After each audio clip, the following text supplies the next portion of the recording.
Hello दोस्तों, जैसे कि आपने थंबनेल में देख ही लिया है कि GSTR 1 का जो इंटरफ़ेस था वो इंटरफ़ेस कम्प्लीटली चेंज हो चुका है। लेकिन मैं बोलूँगा पहले से थोड़ा सा कन्वीनियंट हो गया है, पहले से थोड़ा सा सिंप्लीफाइड भी हो गया है। आइए उसको देरी ना करते हुए सीधा समझते हैं कि वो पोर्टल में हुआ क्या है।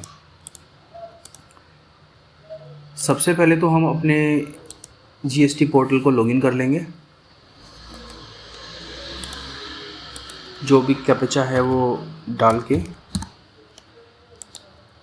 लॉगिन करने के बाद, जैसे कि आप सबको मालूम है, अक्टूबर तक की रिटर्न अभी तक सब फाइल कर चुके होंगे। अब हमें नवंबर मंथ की रिटर्न फाइल करनी है और उसकी लास्ट डेट 11 दिसंबर होगी मंथली फाइलर के लिए। क्वार्टरली फाइलर वाले IFF फाइल करते हैं, ये सब आपको पता ही है, ये सब चीज़ें कोई नई नहीं है आपके लिए।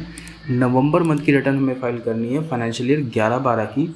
GSTR 1 की 11 ड्यू डेट आ रही है 11 दिसंबर। मैं भी रिटर्न फाइल नहीं कर रहा हूँ, मैं बस आपको समझाने के लिए, क्योंकि अभी टाइम हुआ नहीं है रिटर्न फाइल करने का। मैं भी अभी नवंबर मंथ में बैठा हूँ, दिसंबर में रिटर्न फाइल करूँगा।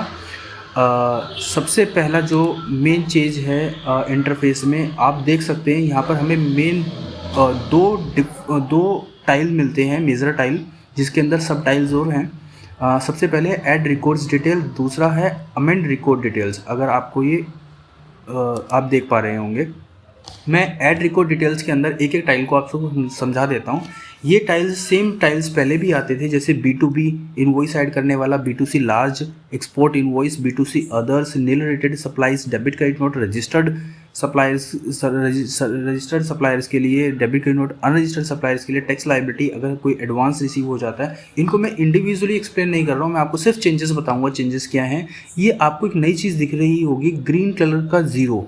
सब में आपको ग्रीन कलर का ज़ीरो, ग्रीन कलर का ज़ीरो, ग्रीन कलर का ज़ीरो दिख रहा होगा। इसका मतलब सिर्फ इतना सा है कि जो भी इन्वॉइसेस आप इस पोर्टल पे अपडेट करेंगे, जैसे B2B की बात करता हूँ, ये प्रोसेस्ड रिकॉर्ड जो ब्लैक कलर में शो हो रहा है, इसका मतलब है जितने भी इन्वॉइस आप प्रोसेस कर चुके होंगे, जितने भी पोर्टल इन्वॉइस वेरीफाई कर चुका होगा, वो सारे के सारे नंबर यहाँ पे शो हो जाएंगे। फॉर एग्जांपल, आपने अगर 10 इन्वॉइसेस यहाँ पे ऐड किए, तो अगर वो 10 के 10 ग्रीन हो जाते हैं, तो आप अपनी जनरेट समरी करके अपनी रिटर्न को सबमिट कर सकते हैं।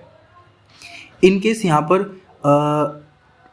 1 आ रहा है और वो ब्लू कलर में आ रहा है, ये हाँ जी दोस्तों, इसमें सबसे बड़ा चेंज यही है, इसमें या स्पेशल चीज़ इंटरफेस की यही है कि ये जो ग्रीन कलर में आपको दिख रहा है, ये कलर चेंज करेगा। रेड कलर भी होगा, ब्लू कलर भी होगा और ग्रीन कलर भी होगा। अगर ये ब्लू कलर में है तो इसका मतलब आप समझ जाना, आपका कोई बिल है जो कि अभी अंडर प्रोसेसिंग है। जैसे ही वो ग्रीन हो जाएगा, वो प्रोसेस हो चुका होगा और यहाँ पर टोटल ग्रीन नंबर शो हो जाएंगे। अगर कोई रेड आ रहा है, तो किसी भी प्रकार की डिस्क्रिपेंसी अगर इनवॉइस में रह गई है, तो ये ग्रीन कलर, जितने भी आपको ग्रीन डॉट दिख रहे हैं, ये सारे के सारे नहीं, जहाँ पे भी कोई डिस्क्रिपेंसी होगी वहाँ पर रेड कलर के, और कितनी डिस्क्रिपेंसी है वो मेंशन करी हुई आएंगी कि रेड कलर में 1 लिखा होगा, रेड कलर में 2 लिखा होगा, या फिर रेड कलर में ब्लू कलर में 1 लिखा होगा, या ब्लू कलर में 2 लिखा होगा। इसका मतलब इतना है कि अभी आपके ब्लू कलर वाले इनवॉइस अभी प्रोसेसिंग में है, ग्रीन वाले प्रोसेस्ड रिकॉर्ड हैं, और रेड वाले कुछ ना कुछ इसमें प्रॉब्लम है। हो सकता है आपने CGST, SGST, IGST, मतलब वो जो भी कोई एरर होगी, वो एरर आप उसको जब क्लिक करेंगे तो एरर आपको वो शो हो जाएगी।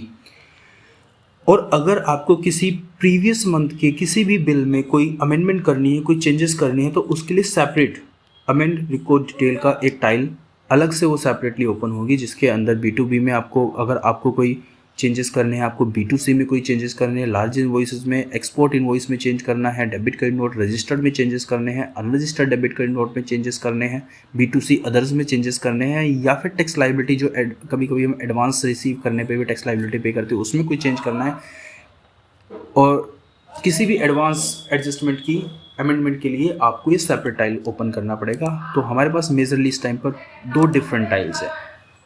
इस वीडियो के बाद मैं दूसरी वीडियो ऐड करने वाला हूँ, जिसके अंदर आपको ये दिखाऊंगा कि कितनी क्विकली ये समरी जनरेट होती है और कितनी क्विकली हम रिटर्न इसमें फाइल कर सकते हैं। मैं आपको एक रिटर्न भी फाइल करके दिखाऊंगा, कोई पुरानी रिटर्न है मेरे पास जो एक फ़ाइल करनी थी, वो रिटर्न फाइल करके इस वीडियो के जस्ट सेकंड पार्ट में दिखाऊंगा।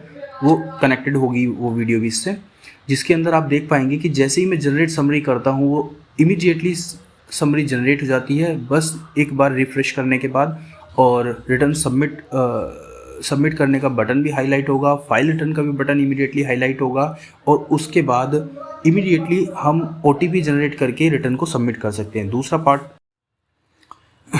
दोस्तों, जैसे कि आप देख सकते हैं मैंने GST का पोर्टल लॉगिन कर लिया है। ये मेरे को GSTR1 फाइल करूंगा, लेकिन फाइनेंशियल ईयर 21-22 की नहीं, मेरे को 19-20 की करनी है, क्योंकि किसी वजह से ये रिटर्न लेट जा रही है।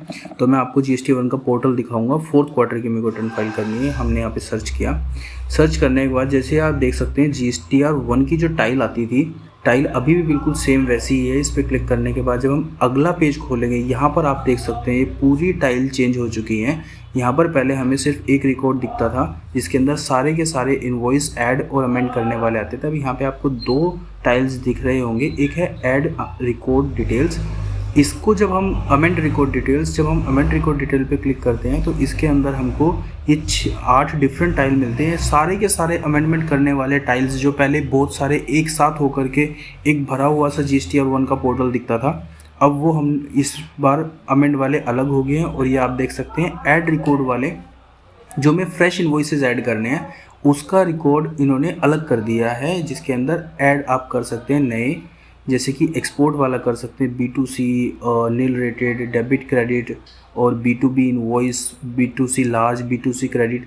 मैंने ऑलरेडी इसके अंदर डिटेल फिल कर दी है। मैं आपको B2B को ओपन करके दिखाता हूँ। जैसे मैंने इसमें 4 इनवॉइस ऐड कर रखे हैं, तो बाहर ही आपको शो हो जाएगा ग्रीन सिग्नल में कि आपके 4 बिल हैं, चारों के चारों प्रोसेस हो चुके हैं सक्सेसफुली, क्योंकि ग्रीन कलर है। और ये आप देख सकते हैं जैसे चारों बिल प्रोसेस हो जाएंगे तो आप उसकी डिटेल भी आगे से देख सकते हैं। अब हम बैक करके एक बार मैंने इसमें B2C के कुछ इनवॉइस डाले हैं, हम B2C के भी इनवॉइस चेक कर लेते हैं। B2C में मैंने 2 इनवॉइस डाले थे, मतलब 2 स्टेट की डिटेल डाली हुई है, वो भी इसमें शो हो रही है। हाँ, इन केस अगर ये ग्रीन सिग्नल और ग्रीन कलर नहीं आता है, रेड कलर आता है, इसका मतलब कहीं ना कहीं डिस्क्रिपेंसी है। अब हम आगे जनरेट समरी करेंगे। जनरेट समरी करने के बाद GSTR1 समरी जनरेट करने के बाद जैसे कि पहले करते थे बिल्कुल उसी तरीके से रिटर्न अभी भी सबमिट करी जाएगी और ये एक छोटी सी नोटिफिकेशन आती है, इस पे हम प्रोसीड करेंगे। प्रोसीड करने के बाद इस बार थोड़ा सा हेल्पफुल ये हुआ है कि पहले जो रिटर्न को प्रोसेस होने में टाइम लगता था, अब उतना प्रोसेस होने में टाइम नहीं लगता है। आप एक बारी में सीधा ऊपर जाके पेज को रिफ़्रेश करें, रिफ़्रेश करने के बाद वापस नीचे आएँ, सीधा फाइल रिटर्न का बटन पॉपअप हुआ। इसको करते ही ये आप यहाँ पर देख सकते हैं जो चेक बॉक्स है, पहले इस चेक बॉक्स को हाईलाइट होने में बहुत ज़्यादा टाइम लग जाता था, अब सीधा 1 क्लिक में चेक बॉक्स हाईलाइट हो जाता है। अपने ऑथराइज सिग्नेटरी को आगे हम जैसे सेलेक्ट करते थे बिल्कुल वैसे ही सेलेक्ट करेंगे। OTP सेम टाइम में GSTR1 के OTP जा रहे हैं। अब मैं वेट करता हूँ और OTP डालता हूँ, आप जब तक थोड़ा सा वेट करिए।